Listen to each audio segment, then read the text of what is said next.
본 방송에서 제공하는 투자 정보는 투자 판단에 대한 조언입니다. 방송에서 제공하는 주식의 가치, 가격 상승 및 가격 하락에 대해서는 방송사에서 보장하지 않습니다.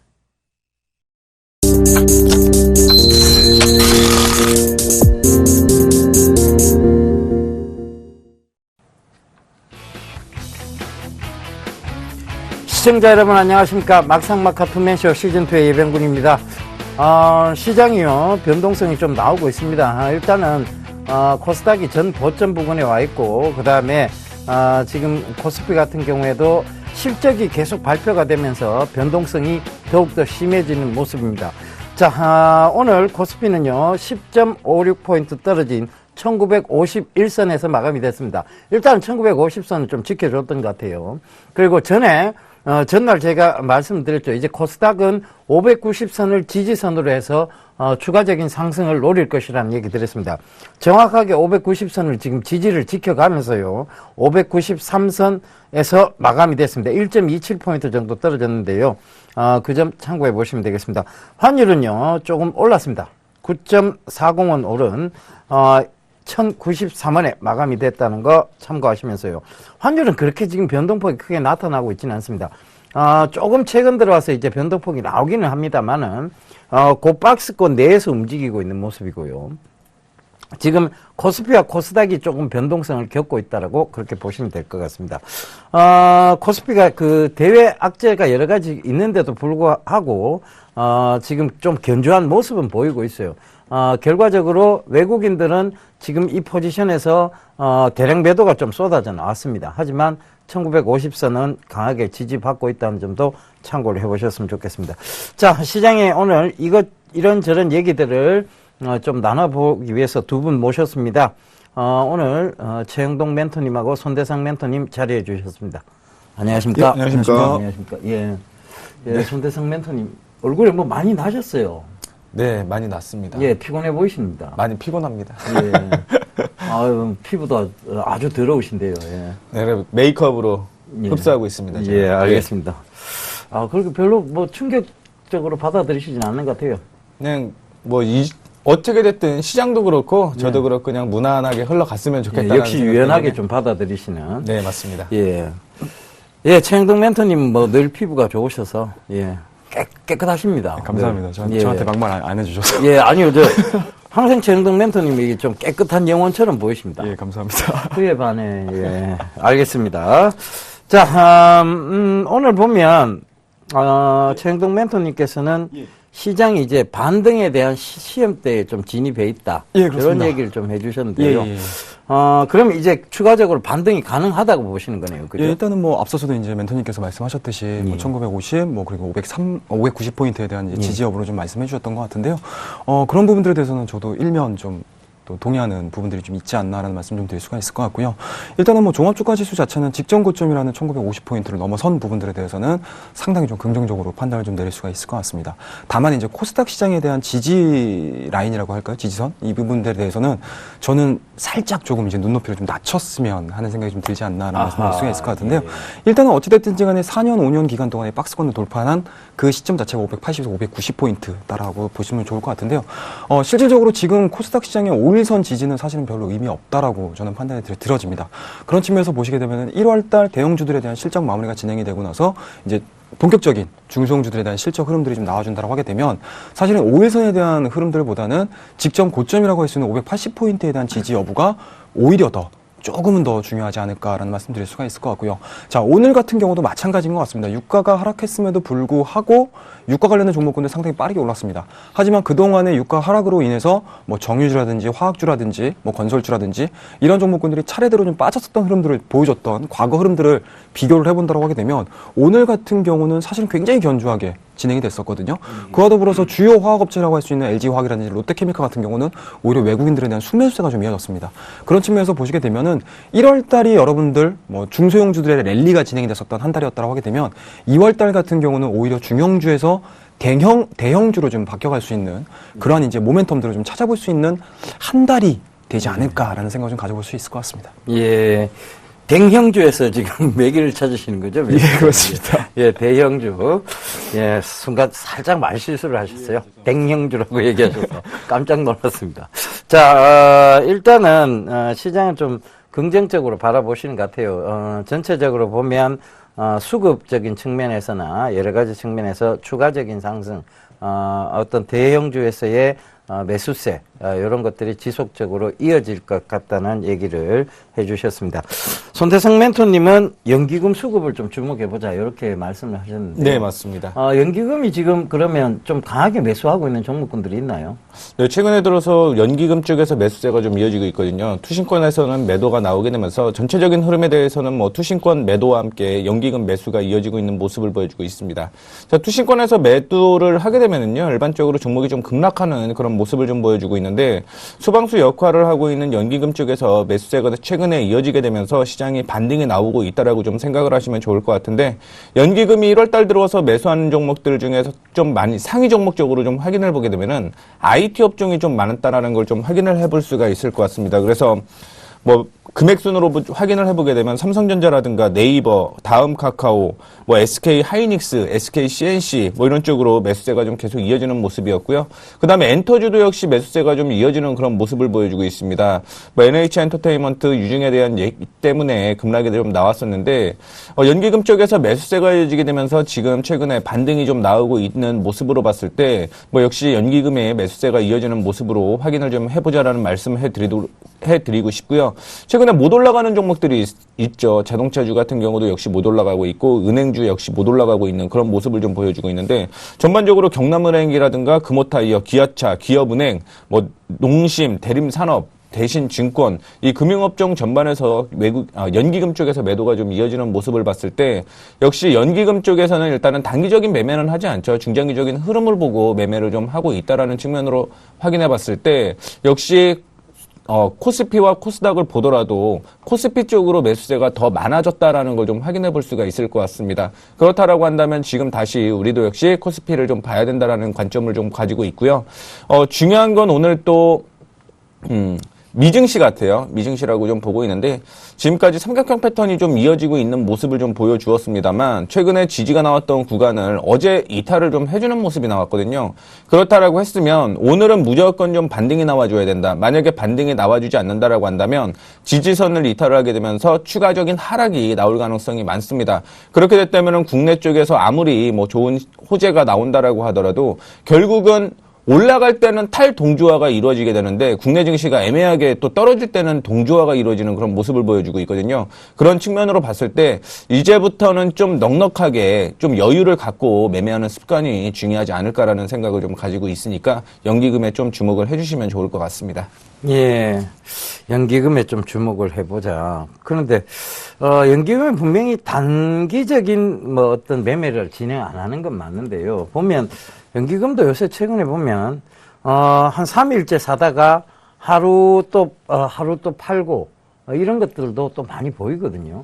그래서 과연 연기금을 좀 꾸준하게 믿을 수 있는가에 대한 의문도 조금 듭니다. 사실상 어느 증권사 혹은 연기금 외국인도 역시 똑같이 진행을 하는 거거든요. 뭐냐면은 단가 조정이라는 걸 또 해야 돼요. 어떻게 됐든 이평선이라든가 이런 거를 또 개인 투자자분들이 했을 때 이평선에 맞게끔 단가 조정이 좀 이루어져야 된다라는 부분이 있는데 연기금 역시 3일 동안 팔고 근데 파는 양이 중요하다라고 좀 생각을 하시면 좋을 것 같습니다. 뭐 100만 주씩 3일 사고 10만 주 매도하는 거는 큰 의미는 없다라고 좀 생각을 하시면 좋을 것 같고요.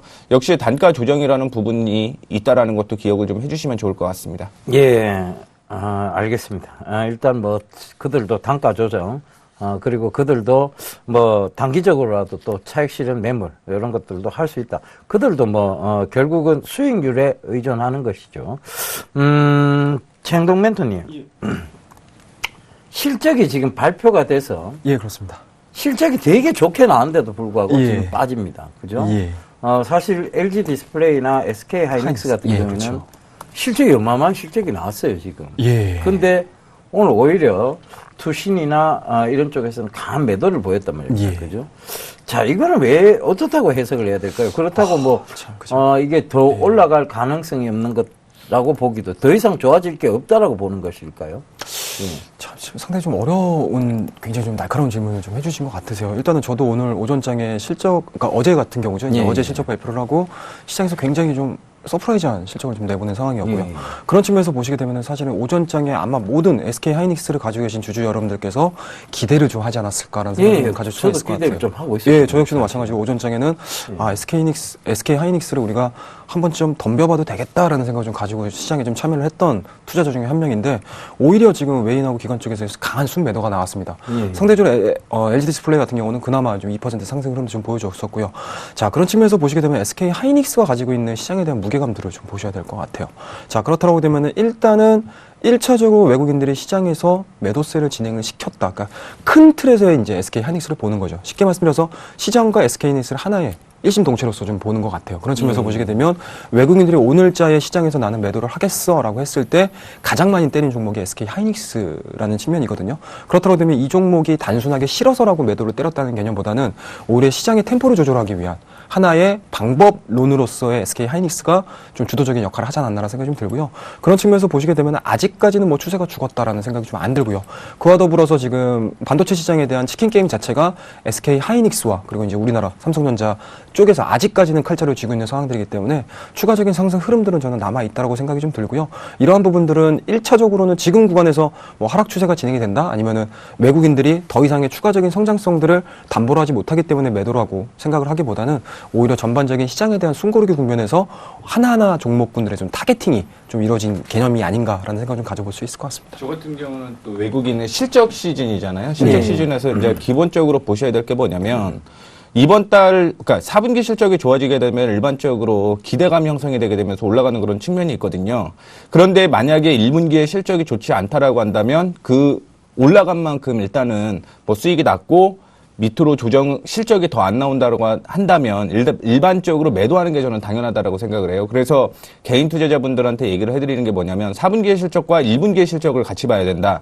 만약에 4분기의 실적이 기대감이나 실적적인 측면으로 해서 올라갔다라고 한다면 그 이후에 1분기의 실적이 좋지 않다라고 한다면 떨어지는 건 당연하다라고 저는 보고 있거든요. 그렇죠. 그렇다라고 한다면 지금 뭐 LG 디스플레이나 SK 하이닉스를 봤을 때 4분기의 실적이 굉장히 좀 좋았습니다. 그런데 1분기에는 실적이 그만큼 안 나온다라는 거죠. 즉 4분기보다 실적이 더 좋게 나온다라고 한다면 당연히 추가 상승에 대한 모멘텀은 있는데 SK 하이닉스라든가 LG 디스플레이 같은 경우 올해 1분기의 실적은 안 좋습니다. 물론 연간 실적은 굉장히 좀 좋은 편에 속하지만 단기적으로 보게 되면 1분기 실적이 안 좋아갖고 이거에 대한 그 매도가 좀 나왔다라고 저는 개인적으로 생각을 하고 있습니다. 네.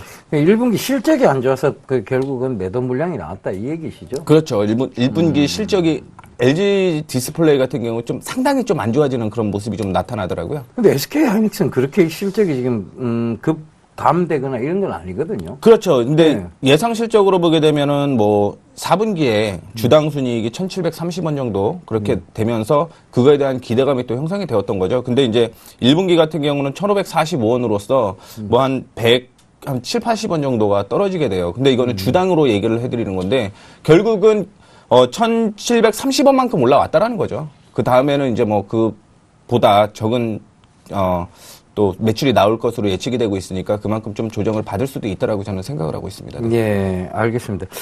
뭐 주식 참 어렵습니다. 그죠? 진짜 실적이 잘 나왔는데도 불구하고 실적이 더 좋아질 게 없다는 우려감으로 빠뜨리고 또 실적이 계속 안 좋은 종목인데도 불구하고 더 이상 나빠질 게 없다는 낙관론으로 또 올리고 참 어느 거에 장단을 맞춰야 돼. 뭐 어느 개그맨이 어디에 장단을 맞춰야 돼 이런 얘기를 했듯이 진짜 어느 곳에 장단을 맞춰야 될지 진짜 모를 정도로 참 헷갈리는 그런 장단이 좀 연출되고 있습니다. 그런데 여러분들이 다른데 보지 마시고요.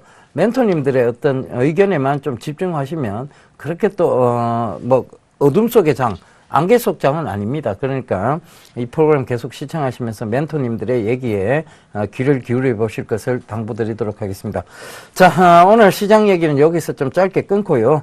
오늘 주제 화면으로 보고 오겠습니다. 화면 보시죠.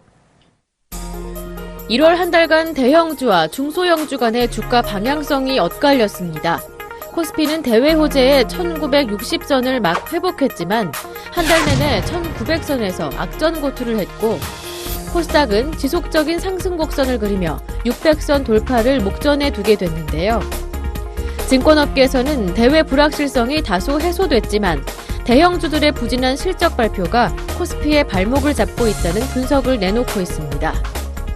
다만 다음 달부터는 증시가 완만한 상승세를 이어갈 것으로 예상하고 있는데요. 리스크 지표 완화와 함께 신흥국으로의 자금 유입 가능성이 높아지고 있고 유가가 진정 국면에 접어들었다는 점이 증시에 훈풍을 불어넣을 요인으로 꼽히고 있습니다. 하지만 국내 증시를 쥐락펴락하는 외국인이 돌아오지 않고 있다는 점은 주의 깊게 살펴봐야 한다고 하는데요. 강력한 대외 변수라는 강추위에 면역력이 높아진 국내 증시, 과연 2월장에서는 본격적인 반등을 기대해도 되는 걸까요?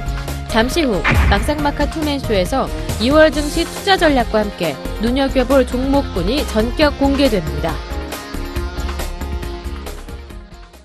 예, 대외 변수는 아직 좀 산재해 있습니다. 일단은, 뭐, 전체적으로 지금 여기에 대한, 이슈는 굉장히 좀 좋게 나왔습니다만은, 면역력이 높아졌다. 그렇다고 해서, 대외적 변수가 악재가 안 될 수는 없는 그런 장입니다.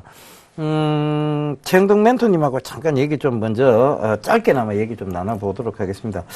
최영동 예. 멘토님, 알렉시스 치프라스라고 그리스에 요번에 총리가 되신 분이죠. 예. 이분 보니까 굉장히 느끼하게 생겼어요. 근데 이 느끼하게 생긴 것만큼 예. 지금 느끼한 짓을 또 하고 있습니다. 예. 분명히 재협상을 만들어내겠다. 예. 그러니까 이제 EU라든가 그렇습니다. 20이라든가 지금 IMF 쪽은 재협상의 의지가 전혀 여지가 없다라고 지금 그렇죠. 예, 그렇게 말하고 있는데도 불구하고 재협상을 이끌어내겠다. 그것도 살짝 느끼한 웃음을 웃어가면서 예. 그렇게 얘기를 하는데 이렇게 되면 또 2월장에 좀 리스크를 만드는 요인이 안 될까요, 이게? 일단은 그 궁극적인 결과물들을 가지고 이제 시장에서 어느 정도 반응들이 좀 내보내줄 것이냐라는 좀 고민을 해보셔야 되지 않을까 생각이 좀 듭니다. 자, 그런 측면에서 보시게 되면은 일단은 ECB가 양적 완화를 진행하기 전까지 독일이 상당히 좀 많이 반대를 했었던 부분들이 좀 있습니다. 그런 부분들이 뭐냐면 그동안에 이제 쉽게 말씀드려서 돈을 많이 벌었던 사람들이 돈을 못 버는 그런 쪽에 이제 지원이 되게 되면은 사실은 불로소득에 가까운 그런 이제 지원금이 진행이 될 가능성이 상당히 높다라고 해가지고 독일 같은 경우는 상당히 좀 강하게 반대를 했었습니다. 자, 그런 측면에서 보시게 되면은 독일이 전격적으로 ECB에 요번 달을 통해 가지고 양적 완화를 진행을 시켰습니다. 사실은 그 이면에 대한 내용들을 좀 보셔야 될 것 같은데 아무래도 그리스 논제를 가지고 이 결정을 내리진 않았을 거라고 저는 생각을 해요. 자, 그렇다고 되면 지금 어찌됐든지 간에 그리스는 지금 상황에서 어떻습니까? 지금 상황에서 뭐 20의 말을 들어야 되는 상황들은 아니고요. 오히려 배짱을 더 튕길 수 있는 그러한 이제 그렇죠. 입장에 놓일 수밖에 없는 상황이기 때문에 충분히 나올 수 있는 시나리오대로 움직이고 주고 있다라고 보시면 좋을 것 같고요.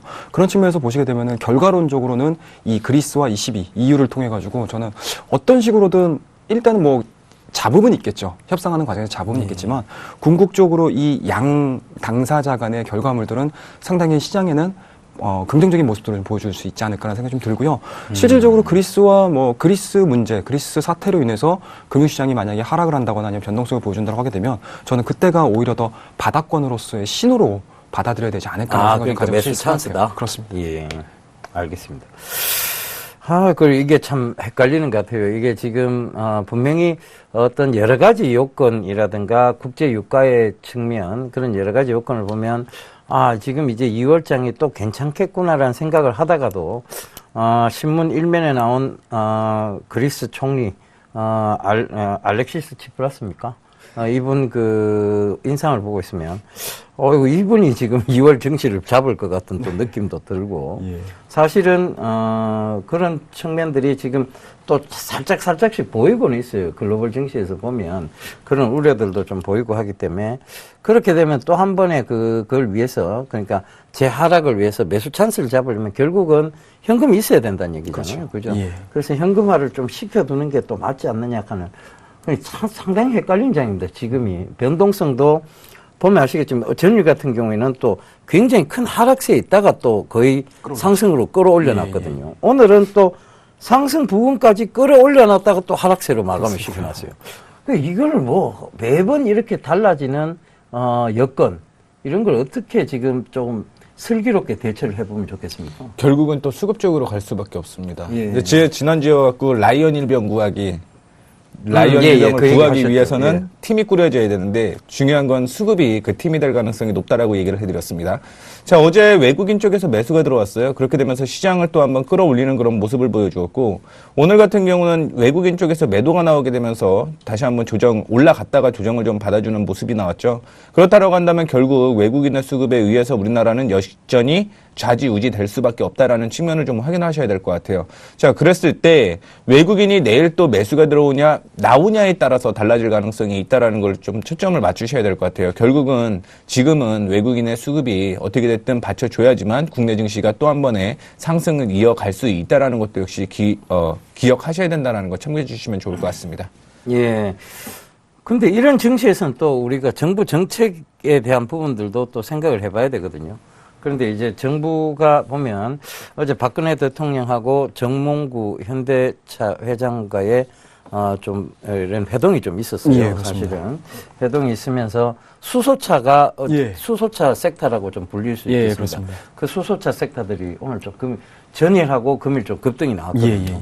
그러면 지금 뚜렷하게 보이는 어떤 섹터를 이래 딱 분류를 해보면 결국은 사물 인터넷하고 수소차 쪽이란 말입니다. 그죠? 그렇죠. 예, 예. 그러면 이게 사물 인터넷하고 수소차는 결국은 한쪽은 전자고 한쪽은 자동차라는 얘기입니다. 그러면 전차가 주도주가 돼갖고 이제 2월장에 어떤 이 트리클 다운 현상을 만들어낼 것인지 아니면 지금 낙폭 과대 심했던 조선 정유화학 쪽에서 국제 유가의 안정이 나오면서 반등을 하면서 2월장을 이끌어갈지는 사실상 지금 의문점이거든요. 그렇습니다. 이 부분에 대해서 두 분 똑같이 좀 얘기를 해주셔야 될 것 같아요. 예, 일단은 뭐 항상 시장에 참여를 하게 되면 배팅 연속이라고 저는 생각을 합니다. 그렇다고 예. 되면 그만큼 본인이 스스로가 가지고 있는 전략에 대해서 상당 부분 신뢰라든지 믿음을 좀 가지고 진행을 하셔야 될 것 같은데요. 저 같은 경우는 일단은 이러한 전략들을 좀 가지고 있습니다. 지금 오늘 같은 경우도 지금 시장에서 보시게 되면 앞서도 잠깐 말씀드렸듯이 정유주들에 대한 움직임들이 과거에 급락했었을 때의 움직임들이 전혀 아니라는 얘기죠. 그렇죠. 예. 오늘 같은 경우도 이제 3%대가 하락했음에도 불구하고 오히려 정유주들 같은 경우는 상당히 밑에서 끌어올리는 모습들을 보여줬어요. 그런 측면에서 보시게 되면 시장에서도 마찬가지고 글로벌 시장에도 마찬가지고 유가에 대한 하방 경직성 뭐 이런 부분들에 대해서 상당히 시장에서 좀 신뢰도가 높아지고 있지 않나라는 생각이 좀 들고요.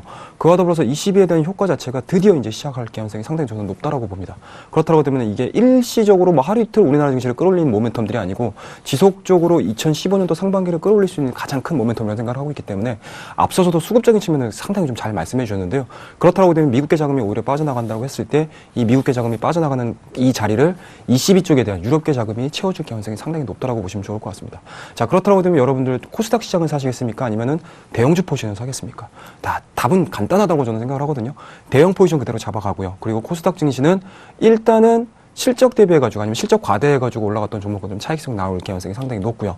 그렇다고 하게 되면 일단은 IT 종목군들은 올라갈 가능성이 상당히 높다라고 판단이 들고요. 그와 더불어서 정부 정책과 관련해가지고 올라갈 수 있는 섹터들이 그러니까 투트랙 전략으로 올라간다고 저는 판단이 듭니다. 그렇다고 하게 되면 앞서 말씀하셨던 뭐 수소차에 대해서는 사실은 저는 일회성이라고 판단을 좀 아직은 내리고 있고요. 그런 측면에서 보시게 되면은 일단은 대형주 쪽에서는 낙폭 과대 경기 민감주, 과거에 정화조라고 불렸던 이런 종목군들이 첫 번째 섹터가 될 가능성이 상당히 높다라고 생각을 하고요. 코스닥 쪽에서는 2015년도 상반기 성장성 모멘텀들, 그와 더불어서 정부 정책에 대한 내용들로 인해서 주가를 끌어올릴 수 있는 모멘텀이 살아있는 사물과 핀테크, 이 두 섹터들이 시장을 이끌 가능성이 상당히 높다라고 저는 판단을 좀 내리고 있습니다. 그러니까 이렇게 좀 정리를 해드릴게요. 그러니까 지금 최영덕 멘토님 얘기는 사물 인터넷하고 핀테크하고 지금 그 정화조하고 그러니까 정유화학조선하고 투트랙으로 이렇게 올라올 것이다. 결과적으로는 수소차는 좀 단기적 모멘텀이다.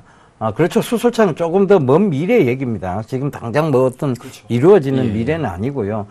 그런 정책이 있으니까 이제 거기에 대한 기대감들이 부과가 되면서 풍선 효과가 좀 나오니까 풍선은 터지죠. 그럼 터지면 쭉 거품이 빠질 것이다. 이 얘기입니다. 뭐 어떻게 보면 굉장히 잘 짚어주셨는데요. 그러면 좀 구체적으로 짚어주셨는데 오늘 이 PPT는 어느 분께서 준비를 해오셨습니까? 증권사별 2월 코스피 예상 밴드. 저희 송도성 매니저님께서 준비하신 것 같으세요. 예, 증권사별 2월 코스피 예상 밴드를 쭉 준비를 해오셨는데요. 5개 증권사 평균이 1880에서 2001포인트입니다. 네, 맞습니다. 예. 그러면 이 밴드가 너무 큰 거 아닙니까? 예. 원래 밴드는 항상 크죠. 예. 맞출 수가 없으니까 항상 크다라고 좀 볼 수가 있을 것 같은데, 전체적으로 아까 전에 그 얘기했잖아요. 자동차 갈 것이냐, 화학주가 갈 것이냐. 네. 근데 우리가 너무 양분해서 생각을 하려고 해요. 자동차면 자동차를 사야 되고, 화학이면 화학을 사야 된다. 그렇게 생각을 하시는데, 전체적인 비중을 좀 잘 맞춰갖고 사면은 뭘 사도 뭐 문제 없다라고 생각을 하고 있고, 그냥 제가 생각하는 부분은 일단은 7주 연속이 매도가 나왔죠. 매도가 나왔는데 일반적으로 6주 연속 매도가 나왔을 때가 2010년 이후에 4번 정도 나왔어요. 근데 그 부분이 거의 바닥이었다라고 얘기가 많이 나오고 있습니다. 자, 그렇다라고 한다면 이번에도 과거의 사례에 비추어 봤을 때 바닥일 가능성이 많이 있다라고 얘기가 나오고 있고요.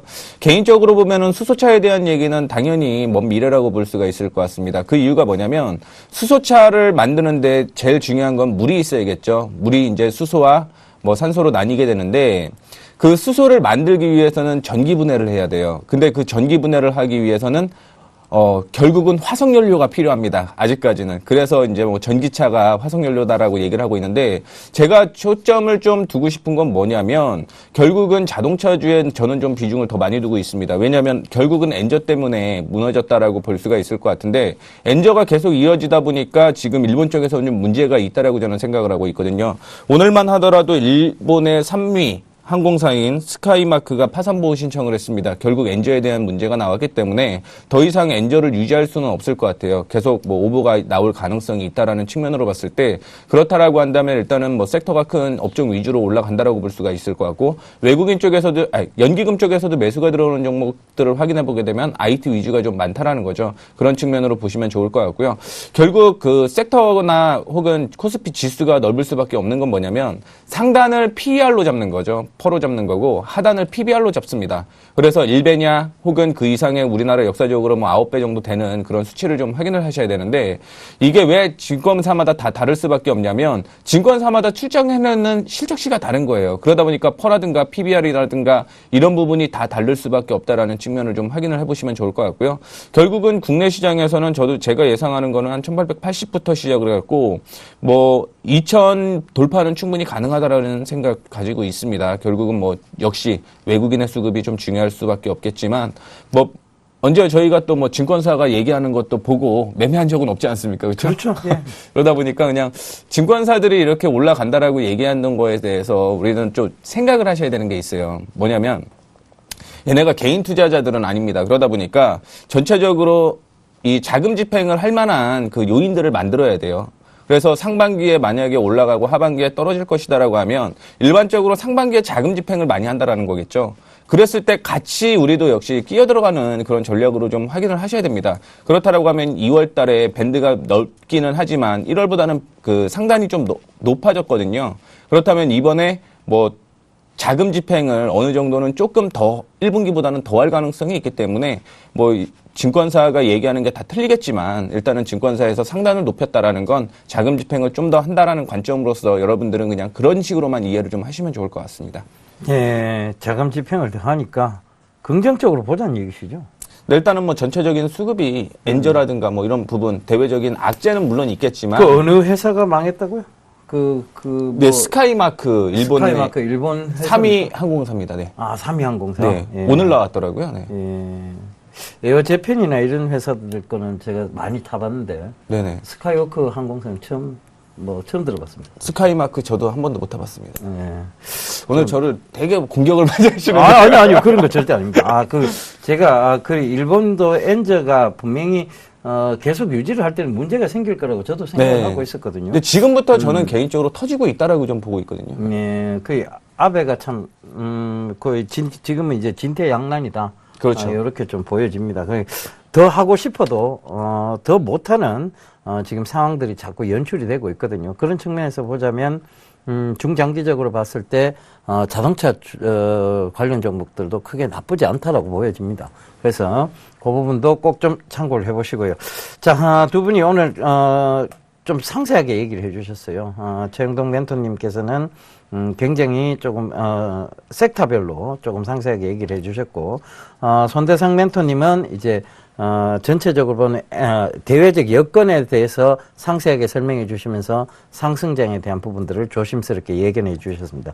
두 분 멘토님들의 얘기를 잘 참고하시면서 여러분들께서 대응하시면 되겠습니다. 자, 오늘 이슈는 여기까지 좀 또 마감을 하고요. 이제 우리 멘토님들 수익률 점검에 나서 보도록 하겠습니다.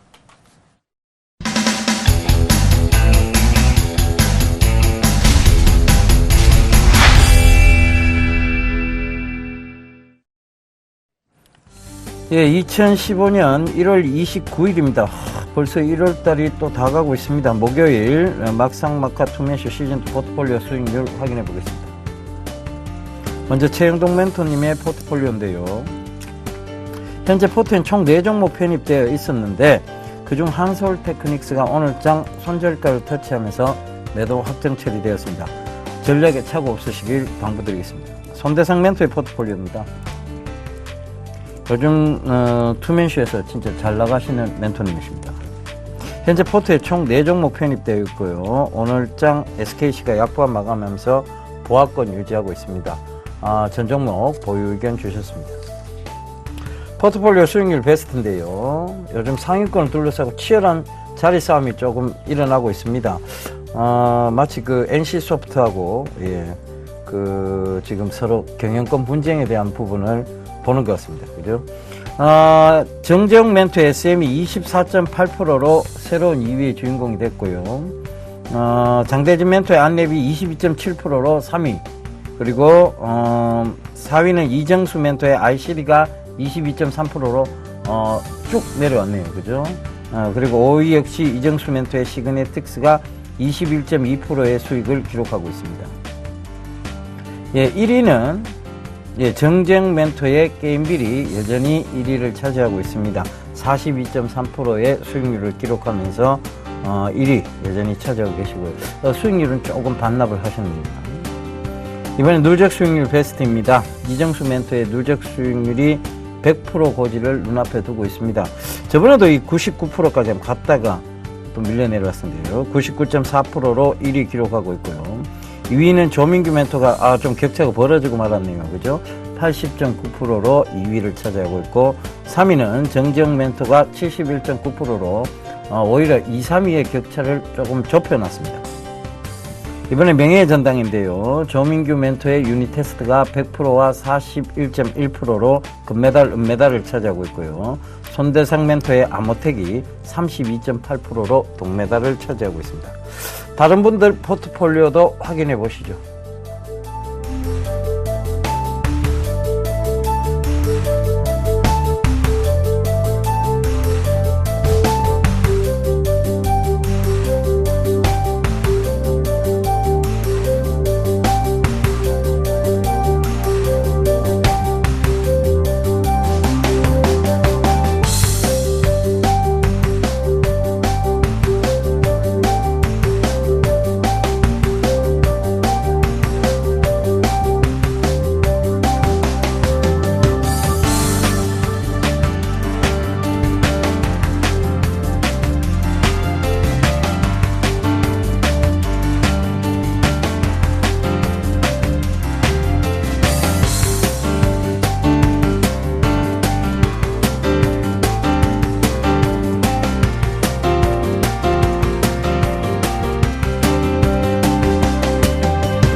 시장은 변동성이 크게 나타나는 가운데 멘토님들의 수익률은 여전히 시장 대비 강한 수익률들을 보여주고 있습니다.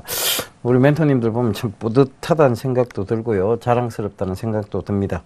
오늘은 최영동 멘토님께 먼저 좀 질문 드리겠습니다. 네. 한솔테크닉스가 조금 아깝게 손절가 터치를 했어요. 예, 그렇습니다. 이 부분하고 지금 KCC가 또 잘 올라오고 있고요.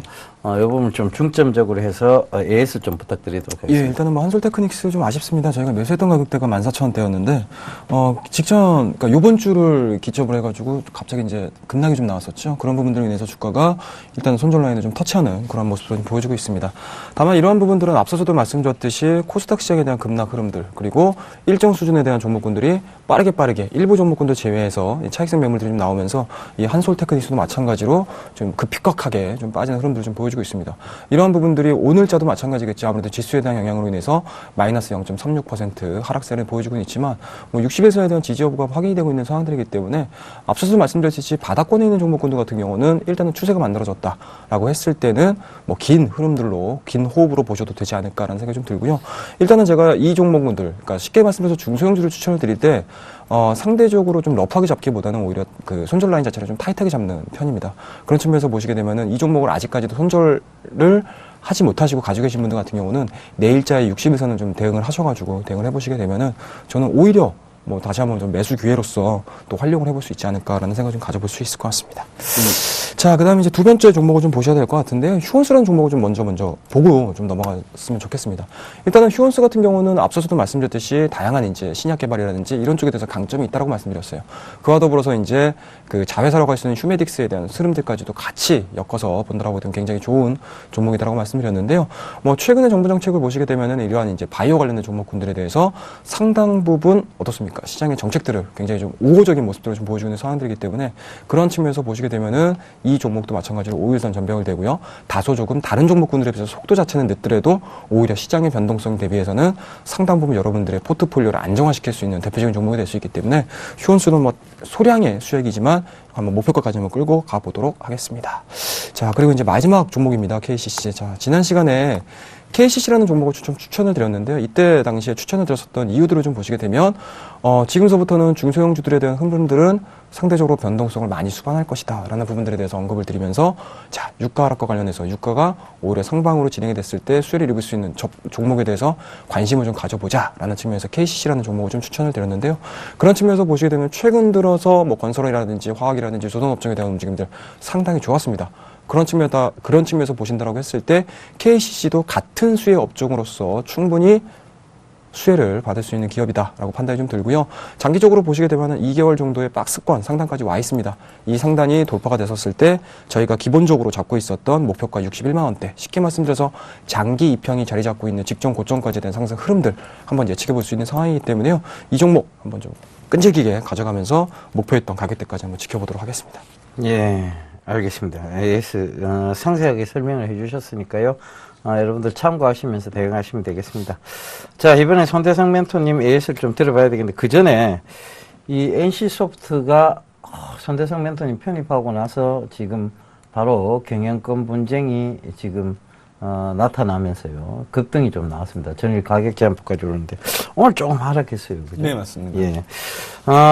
지금 NC소프트 같은 경우에는, 김택진 사장하고, 그러니까 김택진 회장하고 지금, 윤송희 사장이죠. 윤송희 사장이, 지금, 윤송희 사장하고도 관련 있고, 네네, 김택진 회장하고도 관련 있는, 김정주, 넥슨 네. 예, 회장하고 지금, 경영권이 붙었단 말입니다.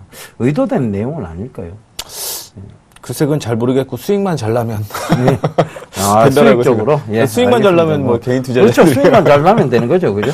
예. 근데 뭐 오늘 얘기가 나온 게 또 이제 뭐 무난하게 넘어갈 것이다라고 얘기 나오는데, 그냥 얘기일 뿐이고, 아직까지는 뭐 정확하게 얘기가 나온 게 없으니까요. 결국 끝까지 좀 봐야 되고, 뭐 오늘 조정을 받았다라고 하더라도 결국은 수익이 꾸준히 유지가 되고 있는 거고, 결국은 기관의 수급이 중요하지 않을까라는 생각을 갖고 있습니다. 그 이유가 뭐냐면, 이전에 2014년에 조정을 좀 받을 때 기관 쪽에서 매도가 나오게 되면서 조정을 좀 받아주는 모습이었거든요. 자, 그 다음에 최근에 11월부터 올라가기 시작할 때는 역시 기관 쪽에서 매수가 들어오게 되면서 올라가는 모습입니다. 뭐 매수가 이어진다라고 해서 꾸준히 이어지는 게 아니라 제가 체크를 좀 해놨는데 기관이 매수를 하게 되면 주가는 올라가요. 기관 쪽에서 매도를 하게 되면 주가는 떨어집니다. 이런 흐름이 좀 이어지고 있는 상황에서 뭐 최근에 들어서 또 반등이 좀 나와주는 모습이었죠. 그런데 오늘 기관 쪽에서 매도가 나오면서 조정을 받습니다. 뭐 올라갈 때도 당연히 매수와 매도를 좀 반복하면서 움직인다라는 것 좀 참조를 해주시면 좋을 것 같고, 조정을 받는다라고 하더라도 결국은 기관 쪽에서는 어떻게 됐든 수익은 나 있어요. 나 있는 거기 때문에 뭐 단기적인 차익 실현도 있을 수 있다라고 생각을 하고 있습니다만, 외국인의 수급 좀 기관의 수급을 좀 확인하시면 좋을 것 같고요. 20만 원을 목표가로 상향 조정을 좀 하겠습니다. 20만 원 이탈하지 않으면 추가적인 상승 충분히 이어질 가능성이 있다라는 거 참조를 해주시면 좋을 것 같고요. 23만 원 일단은 단기적인 목표가 제시를 해드렸었는데요. 거기까지 확인을 좀 해보시면 좋을 것 같습니다. 자, 바로 이어서 다른 것도 역시 얘기를 좀 해드리도록 하겠습니다. 자, 자화전자 최근에 올라가다가 조정을 좀 받아주는 모습이었죠. 역시 실적적인 측면에는 아무런 문제가 없습니다. 문제가 없는데 기관 쪽에서 역시 매수가 이어지게 되면서 주가를 끌어올렸던 거거든요. 단기 차익 실현이 좀 나오고 있다라고 생각을 하시면 좋을 것 같고요. 시장의 흐름은 문제가 되고 있지는 않습니다. 여전히 상승 추세가 유지가 되고 있기 때문에 버티셔도 괜찮을 것 같으니까 홀딩해서 끌고 가시는 전략 유지하셨으면 좋겠고요. 제가 사실은 이전에 투맨쇼 나와서만 종목을 추천했는데, 일단은 1등을 한번 또 만들어 보고자 제가 요즘에 좀 종목 편입을 하고 있는데요. 대상 같은 경우 이중 바닥을 형성을 하게 되면서 이전에 저항을 돌파를 했습니다. 그렇게 되면서 지금, 기관 쪽에서 매수가 계속적으로 들어오고 있는 건데, MSG, 액상 조미료 같은 경우 최근에 2010년 대비해서 거의 매출이 4배 정도 올라가는 그런 모습이었습니다. 대표 주자로는 샘표에 연두라는 종목이 일단은 대표적인 종목이다라고 볼 수가 있을 것 같은데, 거래량 부분에서 굉장히 좀 적더라고요. 그러면서 이제 대상에서 요리의 한 수가 나왔는데, 그런 부분의 매출 역시 건강식과 관련해 갖고 올라갈 가능성이 높다라고 생각을 하고 있습니다. 시장을 끌어올렸던 건 기관이다라고 생각을 하시면 좋을 것 같고요. 기관에서 여전히 매수가 이어지고 있는 그런 모습이 나타나고 있고, 오늘 같은 경우는 시장에서 조정을 받았기 때문에 같이 조정받았다라고 생각하시면 될 것 같습니다. 무리 없으니까 홀딩하는 전략 유지를 하도록 하겠습니다. 자, 요즘 같은 경우에 또 화학주를 편입을 안 할 수가 없었던 것 같아요. 그래서 SKC 같은 경우 이제 편입을 좀 진행을 해봤는데요. 최근에 급등이 한번 나왔습니다. 엊그제 급등이 나오고 조정 연 이틀 봤는데, 거래량 부분 측면으로 보게 되면 거래가 동반이 안 됐다라는 걸 볼 수가 있을 것 같아요. 즉, 점심을 먹고 30분 혹은 1시간 만에 또 밥을 못 먹듯이 밥을 먹고 지금 소화를 시키고 있는 과정이다라고 생각을 하시면 좋을 것 같습니다. 차트를 또 잠시 한번 보게 되면은요, 이전에 저항선으로 잡고 있던 가격권이 29,000원이었습니다. 이 29,000원을 좀 돌파를 했고요. 상승 추세가 유지가 되고 있는데, 만약에 조정을 받는다라고 하더라도 29,000원은 이탈을 하지 않는다면 무난하다라고 볼 수 있을 것 같고, 29,000원 이탈한다라고 하더라도 바로 또 반등 나올 타이밍이 하나 더 있다라는 거죠. 상승하는 추세가 하나 더 있는데 28,500원입니다. 28,500원 최종 이탈가를 좀 잡고요. 지금부터 화학주는 조금씩 편입을 하고 있으니까 이런 점도 참조해 주시면서 SKC 들고 계신 분들은 그대로 홀딩 전략 제시해 드리도록 하겠습니다. 예, 가격 전략 상세하게 제시해 주셨습니다. 여러분들 참고하시고요. 자, 오늘은 두 분 멘토님들의 또 히든카드 빠르게 좀 들어보고 가도록 하겠습니다. 먼저 최영동 멘토님 히든카드 제시해 주시고, 그리고 투자 포인트 가격 전략까지 부탁드리겠습니다. 예, 오늘 히든카드는요, CTC 바이오라는 종목입니다. 일단은 여러분들 개인 투자자분들 입장에서는 아마 CTC 바이오라는 종목에 대해서 상당히 좀 많이 좀 익숙한 기업이지 않을까라는 생각이 좀 듭니다. 그런 측면에서 보시게 되면 구제약이라든지 아니면 이제 동물과 관련된 발병, 이제 질병들이 좀 나왔을 때 상당 부분 시장에 좀 관심을 많이 받는 대표적인 종목이라고 보시면 좋을 것 같은데요. 뜬금없이 왜 CTC 바이오냐라는 부분들일 것 같은데, 오늘 주가 흐름들이 상당히 좀 심상치 않다는 말씀 좀 드릴 수가 있을 것 같습니다. 일단은 별다른 움직임이 없음에도 불구하고 오늘 7.9%의 강세 흐름들을 보여줬고요. 그와 더불어서 그동안에 보여주지 못했던 거래량에 대한 움직임들이 상당히 좋았습니다. 거래량 오랜만에 110만 주 정도가 터진 상황이고요. 왜 이러한 현상, 상승 흐름들이 좀 나왔냐라는 부분에서 고민을 하셔야 될 것 같아요. 자, 일단은 CTC 바이오는요, 동물 사료 첨가제 수익 유통 업체입니다. 자, 그런 측면에서 보시면 앞서 말씀드렸던 동물 첨가제라는 부분들일 것 같은데요. 이 회사가 생산해내고 있는 CTC 자임이라는 이 동물 첨가제 제품이 일단은 해외 30개국에 수출이 되고 있는 상황이고요. 2015년도 들어서 중남미 쪽에 대한 수익, 매출 자체가 상당히 좀 크게 성향될 개연성이 상당히 높다라고 보시면 좋을 것 같습니다. 실질적으로 CTC 바이오는 일단은 1980년도 일단은 동물 사료와 관련해가지고 상당히 좀 시장에서 관심을 받았는데, 2000년도 들어서면서부터는 인체의약품에도 사업 확대가 이루어지고 있습니다. 가장 여러분들께서, 저도 마찬가지고요, 여러분들께서, 시청자분들께서 가장 핵심적으로 좀 보셔야 될 부분들은 아무래도 필름형 발기부전 치료제라고 보시면 좋을 것 같습니다. 이게 15년도에 상반기에 출시가 되고요. 그와 더불어서 매출에 대한 움직임들도 빠르게 좀 진행이 될 개연성이 상당히 높기 때문에 오히려 이 부분들에 좀 포커싱이 맞춰지면서 2015년도에는 이 종목에 대한 레벨업이 될 개연성이 상당히 높지 않나라는 말씀 드릴 수가 있을 것 같고요. 차트상으로 한번 보시죠. 자, 차트상으로 한번 보시게 되면은 어찌됐든지 간에 오늘 장대 양봉을 뽑아냈습니다. 장대 양봉 뽑아낸 상황에서 거래량 자체도 진행이 되고 있는 상황이고요. 단기적으로 바닥권에 대한 움직임들도 상당히 좋습니다. 실질적으로 작년도 6월서부터 진행이 됐었던 13,000원대에 대한 바닥 흐름들이 다중바닥으로 형성이 됐고요. 최근 들어서 추세를 한번 그려보도록 하겠습니다. 어떻습니까? 단기 쌍바닥을 만든 이후에 정배열을 만들어내면서 추세가 우상향되는 모습을 보여주고 있습니다. 그와 더불어서 오늘자 거래량을 동반한 장대 양봉은 직전 고점에 대한, 쉽게 말씀해서 그동안에 저항 라인으로 작용을 했었던 17,000원대를 가볍게 뚫어버리는 모습을 보여주고 있습니다. 수급적인 측면도 보시면 좋겠죠. 자, 개인들이 마이너스 59,000주를 때렸을 때 외국인들 같은 경우는 이 물량들을 전체를 다 받아가는, 흡수하는 모습을 보여주고 있습니다. 그렇다고 하면 앞서 말씀드렸던 인체 의약품이라고 할 수 있는 필름형 발기부전 치료제들에 대한 상반기 상승 흐름들, 그리고 4, 3분기 실적에 대한 부분들보다는 오히려 2015년도 상반기에 대한 실적 부분들에 대해서 상당 부분 긍정적으로 판단을 내리는 게 아닌가라는 말씀 드릴 수가 있을 것 같고요. 일단은 목표가는 상당히 좀 간단하게 좀 말씀 좀 드리도록 하겠습니다. 자, 오늘 많이 올랐습니다. 자, 장대 양봉을 뽑아내게 되면은 통상적인 상승 흐름들을 좀 봤을 때는 일단은 뭐 갭 상승을 한다는 개념보다는 오히려 오전장의 소폭의 조정 흐름들 이후에 상방으로 뛰는 경우들이 상당히 많습니다. 그렇다고 되면은 오늘 17,750원에 잡는다라는 개념보다는 오히려 17,500원에서 17,700원대. 쉽게 말씀해서 내일자 캔들의 밑꼬리를 한번 잡아보는 전략을 좀 제시해 드릴 테니까요. 일단은 매수가는 17,700원 좀 타이트하게 잡아드리고요. 목표가는 직전 고점이라고 할 수 있는 2만원대까지의 상승 흐름들 한번 엮어 보도록 하겠습니다. 그리고 손절 라인 자체는 추세 하단을 이탈을 하는 16,500원 제시해드리면서 오늘자 공략주로는 오늘자의 히든카드로는 CTC 바이오 말씀드리도록 하겠습니다. 예, 최영동 멘토님의 CTC 바이오 얘기 잘 들었습니다. 자, 이제 손대상 멘토님의 히든카드 들어보도록 하겠습니다. 네, 제 오늘 히든카드는 나노스라는 종목입니다. 2월 말에 또 MWC부터 시작을 해갖고 아직까지 IT 이슈에 대한 부분은 충분히 있다라고 생각을 하고 있는데 갤럭시 시리즈에 대한 납품이 계속적으로 좀 이루어지고 있는 거죠. 물론 직접적인 납품이 아니라 삼성 전기를 통한 납품이 이어지고 있는데 이 매출이 올해 같은 경우는 또 상당히 늘어날 것으로 예측이 되고 있습니다. 실적적인 측면에 대해서는 이따 한번 또 얘기를 해드리도록 하겠고요. 자, 두 번째는 여전히 뭐 이슈가 되고 있는 게 사물 인터넷에 대한 이슈가 있는데 나노스가 만드는 홀센서라는 제품이 역시 사물 인터넷 어디에도 쓰일 수 있는 그런 그 다양성을 좀 가지고 있어서 사물 인터넷 분야로서도 이슈가 계속적으로 좀 된다라는 거 참조를 해주시면 좋을 것 같아요.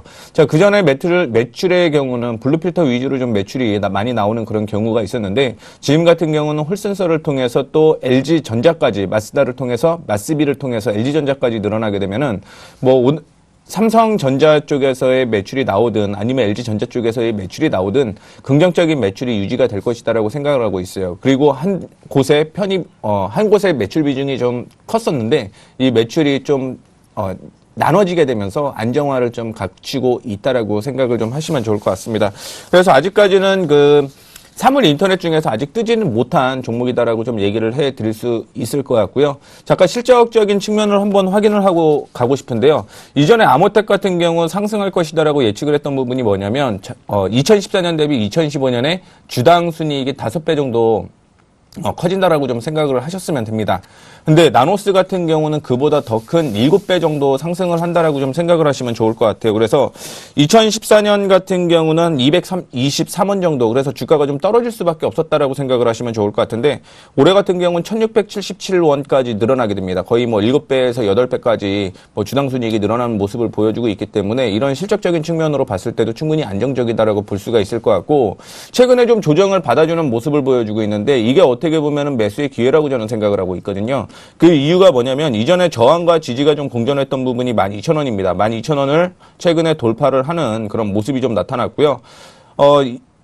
상승을 하기 위해선 추세의 상승을 하기 위해서는 이전에 저항이 지지가 돼야 된다라는 얘기를 해드렸는데 지금이 지지 구간이다라고 생각을 하시면 좋을 것 같아요. 그래서 만약에 12,000원을 이탈을 하지 않는다라고 한다면 충분히 뭐 추가적인 상승이 이어질 가능성이 높기 때문에 뭐 이탈가를 좀 짧게 12,000원을 좀 제시를 해드리도록 하겠고요. 뭐 매수가 같은 경우는 오늘 고점이 12,550원이었습니다. 따라서 12,550원을 돌파하는 시점이 가장 좀 안정적이다라고 얘기를 할 수 있을 것 같고 올라가게 되면 일반적으로 일단 단기적인 목표가를 15,500원을 좀 제시를 해드리도록 할게요. 왜냐하면 이전에 고점으로 형성되었던 부분이 15,500원 부분이었기 때문에 단기적인 흐름으로서 이렇게 좀 끌고 가셔도 무난하지 않을까. 역시 뭐 추세가 살아있는 이런 종목, 실적이 나오는 종목은 뭐 버티기만 해도 결국은 수익으로 전환된다라는 걸 2014년, 13년 박스권일 때도 얘기가 계속 나왔던 부분이니까 실적 믿고 한번 매수해 보셔도 괜찮을 것 같습니다.